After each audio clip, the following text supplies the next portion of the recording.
ಎಲ್ಲರಿಗೂ ನಮಸ್ತೆ ಫ್ರೆಂಡ್ಸ್. ಈ ವಿಡಿಯೋದಲ್ಲಿ 7 ಫೆಬ್ರವರಿ 2025 ಪ್ರಚಲಿತ ವಿದ್ಯಮಾನಗಳ ಮಾಹಿತಿಯನ್ನು ನೋಡೋಣ. ಮೊದಲನೆಯ ಪ್ರಶ್ನೆ, ಪ್ರಧಾನಮಂತ್ರಿ ಅಥವಾ ಇಲ್ಲಿ PM ಶ್ರೀ ಸರ್ಕಾರಿ ಹಿರಿಯ ಪ್ರಾಥಮಿಕ ಶಾಲೆಗೆ ನ್ಯಾಷನಲ್ ಗ್ರೀನ್ ಸ್ಕೂಲ್ ಪ್ರಶಸ್ತಿಯನ್ನು ನೀಡಲಾಗಿರುತ್ತದೆ. ಸೊ ಇಲ್ಲಿ ಈ PM ಶ್ರೀ ಸರ್ಕಾರಿ ಹಿರಿಯ ಪ್ರಾಥಮಿಕ ಶಾಲೆ ಎಲ್ಲಿ ಬರುತ್ತದೆ? ಇದರ ಸರಿಯಾದ ಉತ್ತರವು ಆಪ್ಷನ್ ಎ ಆಗಿರುತ್ತದೆ. ಸಿಕ್ಕಿಂನಲ್ಲಿ ಇದೆ ಈ PM ಶ್ರೀ ಸರ್ಕಾರಿ ಹಿರಿಯ ಪ್ರಾಥಮಿಕ ಶಾಲೆ. ಇದಕ್ಕೆ ನ್ಯಾಷನಲ್ ಗ್ರೀನ್ ಪ್ರಶಸ್ತಿಯನ್ನು ನೀಡಲಾಗಿದೆ. ಸೊ ಇದರ ಬಗ್ಗೆ ಹೆಚ್ಚಿನ ಮಾಹಿತಿಯನ್ನು ನೋಡುವ. ನವದೆಹಲಿಯ ಇಂಡಿಯಾ ಹ್ಯಾಬಿಟೇಟ್ ಸೆಂಟರ್ನಲ್ಲಿ ನಡೆದ ಗ್ರೀನ್ ಕಾರ್ನಿವಲ್ ಮತ್ತು ಗ್ರೀನ್ ಸ್ಕೂಲ್ ಪ್ರಶಸ್ತಿ ಪ್ರದಾನ ಸಮಾರಂಭದಲ್ಲಿ ರಾಷ್ಟ್ರೀಯ ಹಸಿರು ಶಾಲೆಗಳು ಅಥವಾ ನ್ಯಾಷನಲ್ ಗ್ರೀನ್ ಸ್ಕೂಲ್ ಪ್ರಶಸ್ತಿಯನ್ನು PM ಶ್ರೀ ಸರ್ಕಾರಿ ಹಿರಿಯ ಪ್ರಾಥಮಿಕ ಶಾಲೆ ನಾಮ್ಚಿ, ಸಿಕ್ಕಿಂನಲ್ಲಿದೆ, ಇದಕ್ಕೆ ನೀಡಲಾಗಿರುತ್ತದೆ. ಸೊ ಇಲ್ಲಿ ಈ ಪ್ರಶಸ್ತಿಯನ್ನು ವಿಜ್ಞಾನ ಮತ್ತು ಪರಿಸರ ಕೇಂದ್ರವು ಪ್ರತಿ ವರ್ಷ ಆಯೋಜಿಸುತ್ತದೆ. ಇಲ್ಲಿ 2025 ಕಾರ್ಯಕ್ರಮ ದೇಶಾದ್ಯಂತ ವಿವಿಧ ಶಾಲೆಗಳ ಯುವ ಪರಿಸರವಾದಿಗಳನ್ನು ಒಳಗೊಂಡಿತ್ತು. ಹಾಗೆ ಇದರ 2025 ಕಾರ್ಯಕ್ರಮದ ಗುರಿ ಏನಾಗಿತ್ತು ಅಂದರೆ ಪರಿಸರ ಸುಸ್ಥಿರತೆಯ ಕಡೆಗೆ ದೇಶಾದ್ಯಂತ ಶಾಲೆಗಳ ಬದ್ಧತೆಯನ್ನು ಗುರುತಿಸುವುದು ಇದರ ಗುರಿಯಾಗಿರುತ್ತದೆ. ಸೊ ಇಲ್ಲಿ ಈ PM Shri government senior secondary school ಇಡೀ ಈಶಾನ್ಯ ಪ್ರದೇಶದ ಏಕೈಕ ಶಾಲೆಯಾಗಿದ್ದು, ಇದು ಪರಿಸರ ಸ್ನೇಹಿ ಉಪಕ್ರಮಗಳಿಗಾಗಿ ಗುರುತಿಸಲ್ಪಟ್ಟ ಟಾಪ್ 100 ಶಾಲೆಗಳಲ್ಲಿ ಸೇರ್ಪಡೆಗೊಂಡಿರುತ್ತದೆ. ಸೊ ಈ ಮಾಹಿತಿಯನ್ನು ನೆನಪಿಟ್ಟುಕೊಳ್ಳಿ. ಇಲ್ಲಿ ಯಾವ ಶಾಲೆಗೆ ರಾಷ್ಟ್ರೀಯ ಹಸಿರು ಶಾಲೆ ಎನ್ನುವ ಪ್ರಶಸ್ತಿಯನ್ನು ನೀಡಲಾಗಿದೆ ಅಂದರೆ PM ಶ್ರೀ ಸರ್ಕಾರಿ ಹಿರಿಯ ಪ್ರಾಥಮಿಕ ಶಾಲೆ ನಾಮ್ಚಿಗೆ ನೀಡಲಾಗಿರುತ್ತದೆ. ಸೊ ಇದು ಎಲ್ಲಿದೆ ಅಂದರೆ ಸಿಕ್ಕಿಂನಲ್ಲಿದೆ. ಈ ಮಾಹಿತಿಯನ್ನು ನೆನಪಿಟ್ಟುಕೊಳ್ಳಿ. ಮುಂದಿನ ಪ್ರಶ್ನೆಯನ್ನು ನೋಡುವ. 27 ಫೆಬ್ರವರಿ 2025 ನಾಸಾ ತನ್ನ ದೊಡ್ಡ ಬಾಹ್ಯಾಕಾಶ ದೂರದರ್ಶಕವನ್ನು ಪ್ರಾರಂಭಿಸುತ್ತದೆ. ಇದರ ಹೆಸರೇನಾಗಿರುತ್ತದೆ? ಉತ್ತರವು ಆಪ್ಷನ್ ಸಿ ಆಗಿರುತ್ತದೆ. ಸ್ಪೇರ್ ಎಕ್ಸ್ ಆಗಿರುತ್ತದೆ. ಸ್ಪೇರ್ ಎಕ್ಸ್ ಎನ್ನುವುದು ನಾಸಾವು ತನ್ನ ದೊಡ್ಡ ಬಾಹ್ಯಾಕಾಶ ದೂರಸಂಪರ್ಕವನ್ನು 27 ಫೆಬ್ರವರಿ 2025 ಪ್ರಾರಂಭಿಸಲಿರುತ್ತದೆ. ಸೊ ಇದರ ಬಗ್ಗೆ ಮಾಹಿತಿಯು ಸ್ಪೇರ್ ಎಕ್ಸ್ ಇದು ನಾಸಾದ ದೊಡ್ಡ ಬಾಹ್ಯಾಕಾಶ ದೂರಸಂಪರ್ಕ. ಇದನ್ನು ಫೆಬ್ರವರಿ 27 ಯಾವ ರಾಕೆಟ್ನಿಂದ ಉಡಾವಣೆ ಮಾಡಲಾಗುತ್ತಿದೆ ಅಂದರೆ ಸ್ಪೇಸ್ ಎಕ್ಸ್ ಫಾಲ್ಕನ್ 9 ರಾಕೆಟ್ನಿಂದ ಉಡಾವಣೆ ಮಾಡಲಾಗುತ್ತಿದೆ. ಸೊ ಈ ಮಾಹಿತಿ ನೆನಪಿಟ್ಟುಕೊಳ್ಳಿ. ಯಾವ ರಾಕೆಟ್ನಿಂದ ಉಡಾವಣೆ ಮಾಡಿದ್ದು ಅಂತ. ಸ್ಪೇಸ್ ಎಕ್ಸ್ ಫಾಲ್ಕನ್ 9 ರಾಕೆಟ್ನಿಂದ ಉಡಾವಣೆ ಮಾಡಲಾಗುತ್ತದೆ. ಇಲ್ಲಿ ಈ ಸ್ಪೇರ್ ಎಕ್ಸ್ ದೂರಸಂಪರ್ಕವನ್ನು ಸೂರ್ಯ ಸಿಂಕ್ರೋನಸ್ ಕಕ್ಷೆಯಲ್ಲಿ ಇರಿಸುತ್ತದೆ. ಇದು ಸೂರ್ಯನ ಶಾಖದಿಂದ ದೂರವಿರಲು ಮುಖ್ಯವಾಗಿದೆ ಮತ್ತು ದೂರದರ್ಶಕವು ಅತಿಗೆಂಪು ಬೆಳಕನ್ನು ತೆಗೆದುಕೊಳ್ಳುವಷ್ಟು ತಂಪಾಗಿರುತ್ತದೆ ಎಂದು ಖಚಿತಪಡಿಸಲಾಗಿರುತ್ತದೆ. ಇಲ್ಲಿ ಈ ಸ್ಪೇರ್ ಎಕ್ಸ್ ಮಿಷನ್ ಇದು ಆಲ್ ಸೈಡ್ ಸರ್ವೆ ಆಗಿರುತ್ತದೆ. ಇದಕ್ಕೆ $488 ಮಿಲಿಯನ್ ವೆಚ್ಚವನ್ನು ನೀಡಲಾಗಿದೆ. ಹಾಗೆಯೇ ಈ ಸ್ಪೇರ್ ಎಕ್ಸ್ ಮಿಷನ್ನ ಅಂತೆಯೇ ಇನ್ನೊಂದು ಮಿಷನ್ ಇದೆ, JWST ಮಿಷನ್. ಇದು ಜೇಮ್ಸ್ ವೆಬ್ ಬಾಹ್ಯಾಕಾಶ ದೂರದರ್ಶಕ ಮಿಷನ್. ಇದು ಕೂಡ ಸೇಮ್ ರೀತಿಯಾಗಿ ಕಾರ್ಯನಿರ್ವಹಿಸುತ್ತದೆ. ಅದರಲ್ಲಿ ಕೆಲವು ಸ್ಲೈಟ್ ಡಿಫರೆನ್ಸ್ಗಳು ಇದೆ. ಇಲ್ಲಿ ಈ JWST ದೂರದರ್ಶಕದಲ್ಲಿ ಇತರ ಸಮೀಕ್ಷೆಗಳನ್ನು ನಿರ್ದಿಷ್ಟ ಕ್ಲಾಸಿಕ್ ವಸ್ತುಗಳನ್ನು ಗುರಿಯಾಗಿಸಿಕೊಳ್ಳುತ್ತದೆ. ಹಾಗೆಯೇ ಸ್ಪೇರ್ ಎಕ್ಸ್ ಇದು 102 ಇನ್ಫ್ರಾರೆಡ್ ಬಣ್ಣಗಳಲ್ಲಿ ಬ್ರಹ್ಮಾಂಡವನ್ನು ಛಾಯಾಚಿತ್ರ ಮಾಡಬಹುದಾಗಿರುತ್ತದೆ.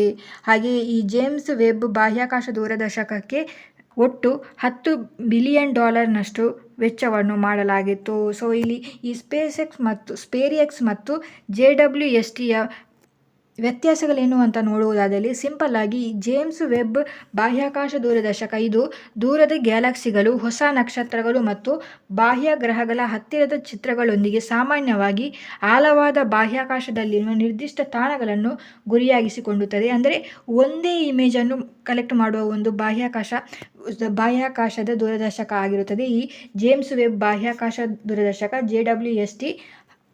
ಆದರೆ ಸ್ಪೇರ್ ಎಕ್ಸ್ ಇದು ಆಲ್ ಸ್ಪೇಸ್ ಸಮೀಕ್ಷೆಗಾಗಿ ವಿನ್ಯಾಸಗೊಳಿಸಲಾಗಿರುತ್ತದೆ. ಇದರಲ್ಲಿ 102 ಅತಿಗೆಂಪು ಬಣ್ಣಗಳಲ್ಲಿ ಡೇಟಾ ದಾಖಲಿಸಲಾಗುತ್ತದೆ ಮತ್ತು ಇದು JWSTಗಿಂತ ಹೆಚ್ಚು ವಿಶಾಲವಾದ ವರ್ಣಪಟಲವಾಗಿರುತ್ತದೆ.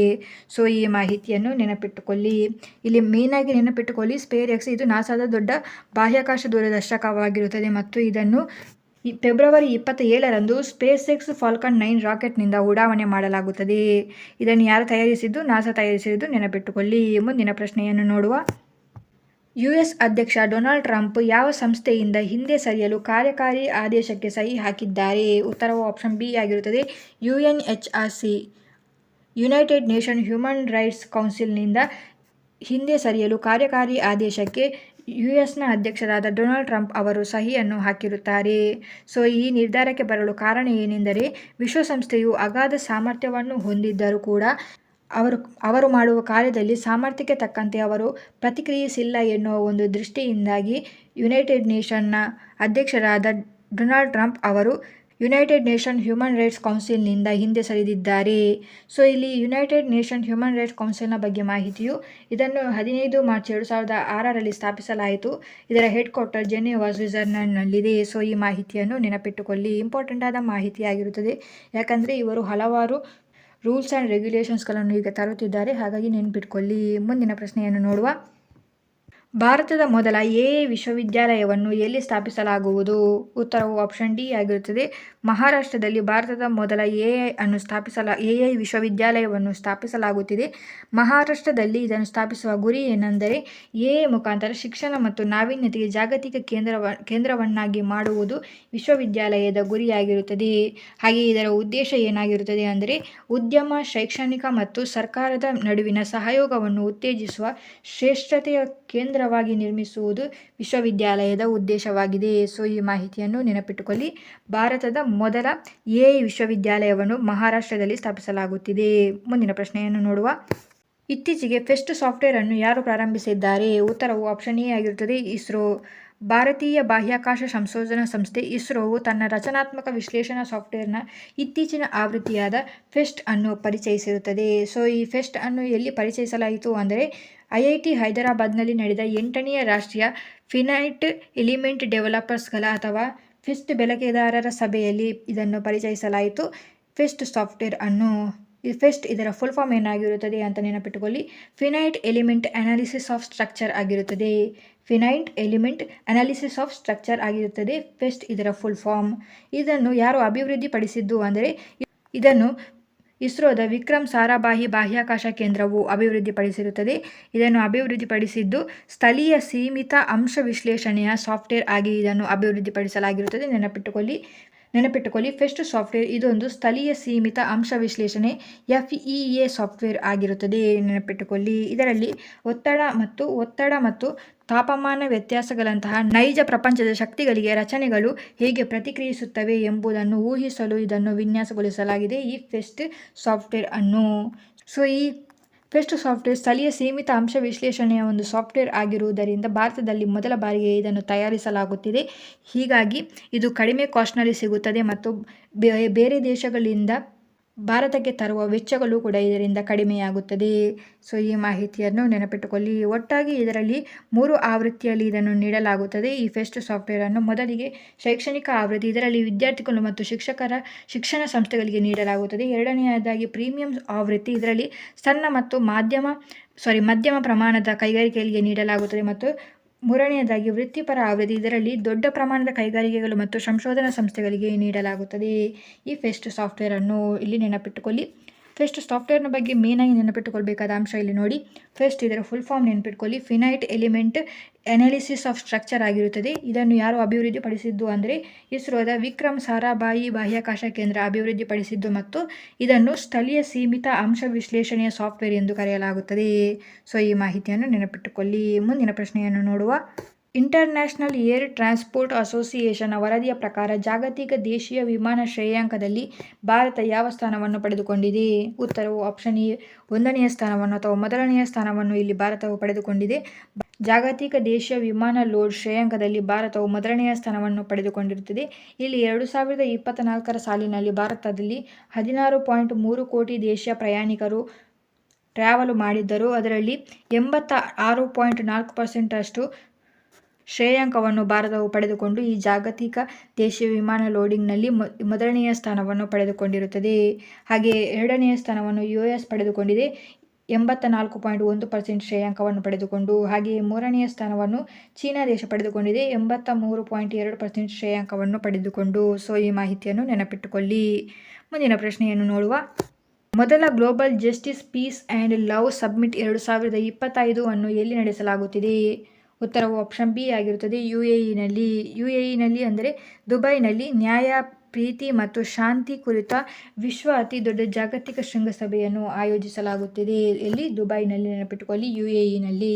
ಇದರಲ್ಲಿ ಒಟ್ಟಾಗಿ 2800 ಶಾಂತಿ ಪಾಲಕರು ಭಾಗವಹಿಸಲಿದ್ದಾರೆ. ಇದನ್ನು ಯಾವಾಗ ನಡೆಸಲಾಗುತ್ತದೆ ಅಂದರೆ 2025 ಏಪ್ರಿಲ್ನಲ್ಲಿ 12 ಮತ್ತು 13 ತಾರೀಕಿನಂದು ಆಯೋಜಿಸಲಾಗುತ್ತಿದೆ.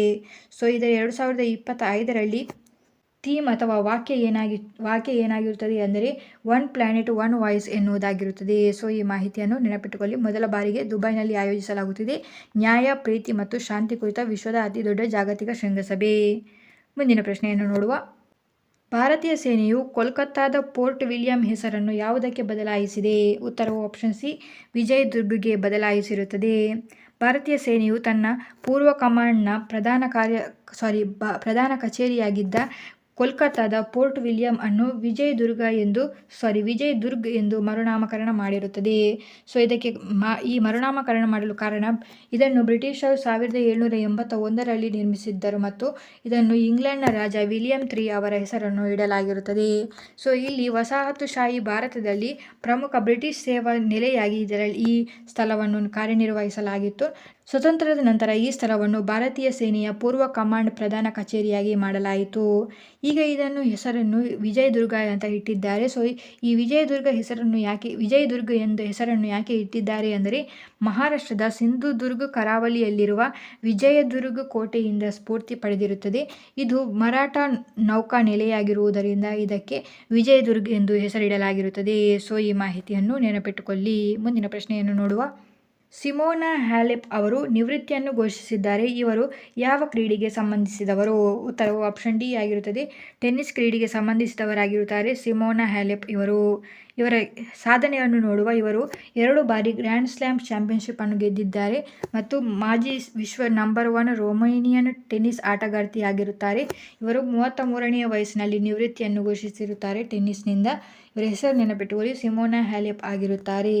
ಹಾಗೆ ಇವರು 2019ರಲ್ಲಿ ವಿಂಬಲ್ಡನ್ ಮತ್ತು 2018ರಲ್ಲಿ ಫ್ರೆಂಚ್ ಓಪನ್ ಅನ್ನು ಕೂಡ ಗೆದ್ದಿದ್ದರು. ಈ ಮಾಹಿತಿ ನೆನಪಿಟ್ಟುಕೊಳ್ಳಿ. ಮುಂದಿನ ಪ್ರಶ್ನೆ ನೋಡಿ. ಅಂತಾರಾಷ್ಟ್ರೀಯ ಅಭಿವೃದ್ಧಿ ಸಪ್ತಾಹವನ್ನು ಯಾವಾಗ ನಡೆಸಲಾಗುತ್ತದೆ? ಉತ್ತರವು ಆಪ್ಷನ್ ಬಿ ಆಗಿರುತ್ತದೆ. 2ರಿಂದ 8 ಫೆಬ್ರವರಿಯವರೆಗೆ ಈ ವಾರದಲ್ಲಿ ಅಂತಾರಾಷ್ಟ್ರೀಯ ಅಭಿವೃದ್ಧಿ ಸಪ್ತಾಹವನ್ನು ಆಯೋಜಿಸಲಾಗುತ್ತದೆ. ಅಂತಾರಾಷ್ಟ್ರೀಯ ಅಭಿವೃದ್ಧಿ ವಾರವನ್ನು ಪ್ರತಿ ವರ್ಷ ಫೆಬ್ರವರಿ ಮೊದಲ ಪೂರ್ಣ ವಾರದಲ್ಲಿ ಆಚರಿಸಲಾಗುತ್ತದೆ. 2025ರಲ್ಲಿ ಇದನ್ನು ಫೆಬ್ರವರಿ 2ರಿಂದ 8ರವರೆಗೆ ಆಯೋಜಿಸಲಾಗುತ್ತದೆ. ಇಲ್ಲಿ ಇದರ ಉದ್ದೇಶವು ಜಾಗತಿಕ ಅಭಿವೃದ್ಧಿಯ ಪ್ರಯತ್ನಗಳಲ್ಲಿ ಕೆನಡಾದ ಪಾತ್ರವನ್ನು ಎತ್ತಿ ತೋರಿಸುವುದು ಮತ್ತು ಸುಸ್ಥಿರ ಅಭಿವೃದ್ಧಿ ಗುರಿಗಳತ್ತ ಕೆಲಸ ಮಾಡಲು ಜನರನ್ನು ಪ್ರೇರೇಪಿಸುವುದು ಇದರ ಗುರಿಯಾಗಿರುತ್ತದೆ ಅಥವಾ ಉದ್ದೇಶವಾಗಿರುತ್ತದೆ. ಇದನ್ನು 1990ರಲ್ಲಿ ಕೆನಡಿಯನ್ ಇಂಟರ್ನ್ಯಾಷನಲ್ ಡೆವಲಪ್ಮೆಂಟ್ ಏಜೆನ್ಸಿಯು ಪ್ರಾರಂಭಿಸಿತು ಮತ್ತು ಭಾರತದಲ್ಲಿ ಇದನ್ನು 1998ರಲ್ಲಿ ಪ್ರಾರಂಭಿಸಲಾಯಿತು. ನೆನಪಿಟ್ಟುಕೊಳ್ಳಿ. ಸೊ ಇದಾಗಿತ್ತು ಇವತ್ತಿನ ವಿಡಿಯೋ. ಈ ವಿಡಿಯೋ ನಿಮಗೆ ಇನ್ಫಾರ್ಮೇಟಿವ್ ಆಗಿದ್ದರೆ ಒಂದು ಲೈಕ್ ಮಾಡಿ ಮತ್ತು ಚಾನಲನ್ನು ಮೊದಲ ಬಾರಿಗೆ ನೋಡ್ತಾ ಇದ್ದರೆ ಚಾನಲ್ಗೆ ಸಬ್ಸ್ಕ್ರೈಬ್ ಮಾಡ್ಕೊಳ್ಳಿ. ಈ ವಿಡಿಯೋ ವಾಚ್ ಮಾಡಿದ್ದಕ್ಕಾಗಿ ಥ್ಯಾಂಕ್ ಯು.